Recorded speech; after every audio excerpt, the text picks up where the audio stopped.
il est exceptionnel par son visage, c'est comme un maître de chinois, mais il est bon. Le garçon nous vient d'un quartier très lointain de Brazzaville. Ouais, juste là à côté, il s'appelle Alvaro Madede. Un maximum d'applaudissements pour Alvaro Madede.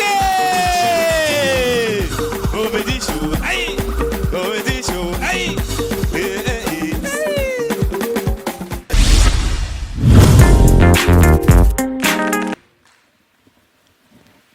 J'espère que vous l'avez tous remarqué.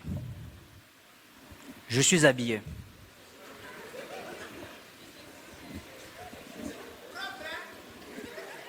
Je me présente, je suis Alvaro Madede, l'homme le plus conscient et le plus calme, plus qu'un mort dans un cercueil. Muntu yogele mvumbi muchizunu. Choua.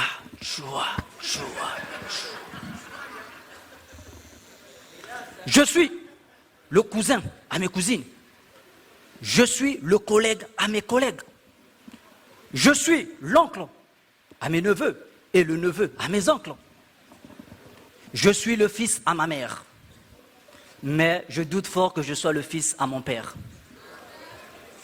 Oui, parce que dans les rues, les gens me confondent souvent avec des Abdoulaye, des Keïta, des Djakité, des Koulibaly.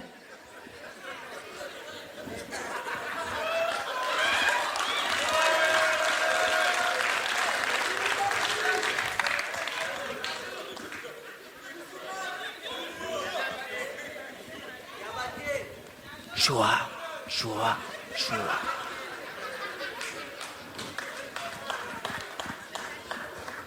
D'après mon père, il résidait plusieurs Westaf à cette époque dans notre quartier, plus précisément dans la même parcelle que nous.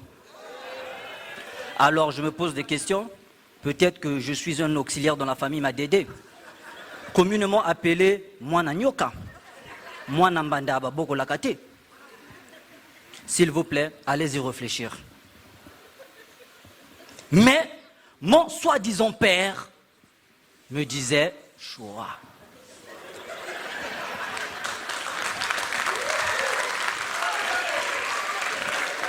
Mon soi-disant père me disait, Alvaro, il ne faut jamais aimer les femmes, car les femmes ne sont utiles à rien. Mais trouve-toi une très bonne femme qui ferait te faire des enfants et te former avec elle un très très bon foyer. Mais attention, le jour où elle te dira qu'elle a perdu ses règles, petit, il faut l'aider à les chercher. Car l'avenir d'un couple, c'est aussi des règles.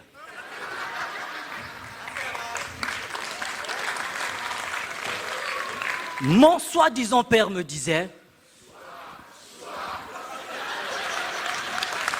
Alvaro, cherche une femme qui sait très très bien faire des rapports. Car c'est aussi une clé dans un couple. Ouais, une femme qui ne sait pas bien faire des rapports peut pousser son homme d'aller voir ailleurs. Ouais, d'aller découvrir la vérité ailleurs. Surtout si la voisine le fait très bien. Ouais, par exemple, la voisine, dès que son mari arrive, elle lui déshabille, il le fait laver, lui donne à manger et à la fin, il commence à lui faire des états en l'expliquant tout ce qui s'est passé derrière lui.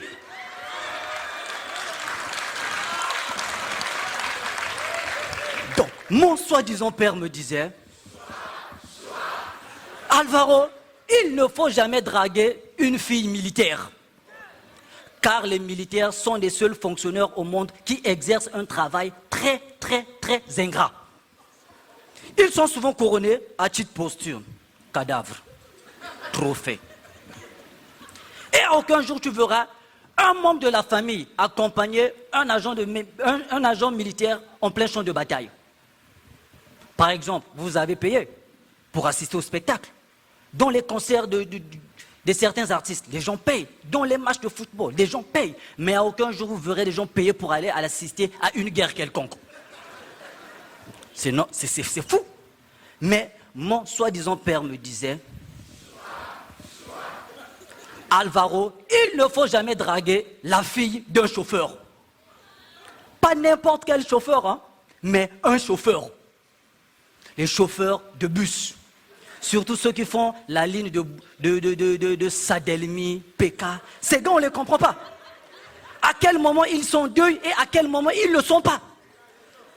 Tantôt, ils ramènent le deuil au lieu de travail. Et quand tu les vois dans les parkings, ils sont toujours là. DJ.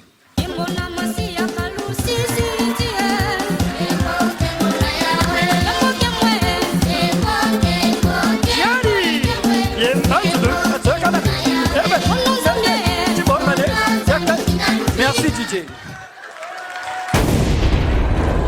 DJ Adriano. Alors, mon soi-disant père me disait,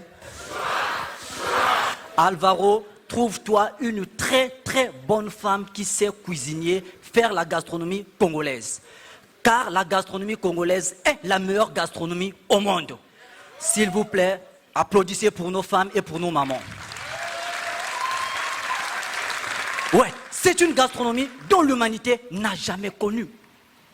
Elle se rencontre partout. En Asie, en Amérique, sur la Lune. Ouais, j'espère que vous connaissez le célèbre artiste Bob Marley. Ouais, vous savez le pourquoi? Il est décédé à 36 kilos. Ouais, parce qu'il se nourrissait des aliments riches en lipides, en protéines et en cocaïne. Alors, s'il se nourrissait de la gastronomie congolaise, il devait mourir gros comme moi. Ouais, parce que dans la gastronomie congolaise, nous avons des plats tels que les 3 pièces, la pâte d'arachide au coco, moi bangouba, mboto. Ce plat, même à distance, tu te rassasies. Juste grâce par son odeur. Même s'il est préparé à distance, t'inquiète, tu te rassasies. Même s'il est préparé dans les endroits insalubres, t'inquiète, il n'y a point de danger. Car le noir ne meurt point des microbes.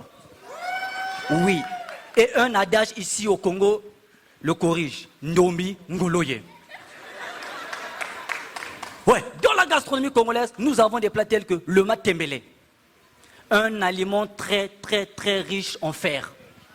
Tu trouveras de fer de 6, fer de 8, fer de 10, fer de 14.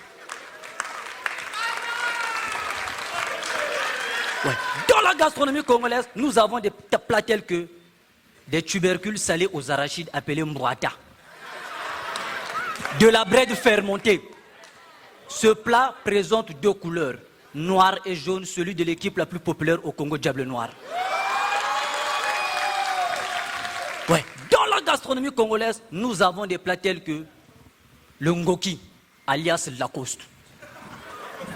Nous avons du manioc pimenté au poisson salé à la tige, une spécialité larée. Yaka la nulongo, moulu suesue badila yo. Ouais.